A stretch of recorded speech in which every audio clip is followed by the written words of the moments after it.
ஒரு முருங்க மரத்தையும், ஒரு மாமரத்தையும் ஒண்ணா நட்டி வச்சாங்களாம். இந்த முருங்க மரம் கடகடன்னு வேகமா வளர்ந்துருச்சு. ஆனா இந்த மாமரம் ரொம்ப ஸ்லோவா வளர்ந்துச்சு. இன்ச் பை இன்ச்சா வளர்ந்துட்டு இருந்துச்சு. ஒரு நாள் இந்த முருங்க மரம் இந்த மாமரத்த பார்த்து என்னையும் உன்னையும் ஒரே டைம்ல தான் பிளான்ட் பண்ணாங்க.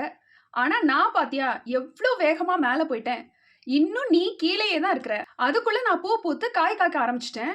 ஆனா நீ இன்னும் செடியாவே இருந்துட்டு இருக்க. நீ எப்ப மரமாகி எப்ப காய் காய்க்கிறது அப்படின்னு கிண்டலா கேட்டுச்சாம். அப்ப அந்த மாமரம் அந்த முருங்கை மரத்தை பார்த்து சொன்னுச்சா, உன்னையும் என்னையும் சேர்த்து தான் பிளான்ட் பண்ணாங்க. ஆனா நம்ம 2 பேரையும் வளர செய்கிறவர் கர்த்தர். எந்த டைம்ல நான் கனி கொடுக்கணும்னு வச்சிருக்காரோ அந்த டைம்ல தான் நான் கனி கொடுக்க முடியும். நீ கனி கொடுக்கிற டைம்ல நான் கனி கொடுக்க முடியாது. நான் கனி கொடுக்கிற டைம்ல நீ கனி கொடுக்க முடியாது.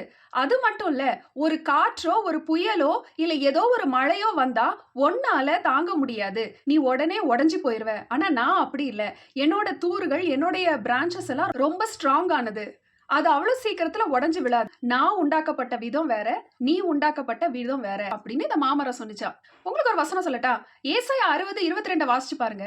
அதுல சின்னவன் 1000ம் சிறியவன் பலத்த ஜாதியும் ஆவான். கர்த்தராகிய நான் ஏற்ற காலத்தில் தீவிரமாய் அதை நடப்பிப்பேன் அப்படின்னு வசனம் போட்டிருக்கு. இன்னைக்கு ஒருவேளை உங்க ஃப்ரெண்ட்ஸை காட்டிலும் இல்ல உங்க கூட இருக்கிறவங்களை காட்டிலும் நீங்க ஒருவேளை ஸ்லோவான growth உடையவங்களா இருக்கலாம். ஆனா அதுவே உங்க டெஸ்டினேஷன் இல்ல. நான் எல்லாரையும் காட்டிலும் சின்னவனா இருக்கனே அப்படின்னு ஃபீல் பண்றீங்களா? எதை நினைச்சும் ஃபீல் பண்ணாதீங்க.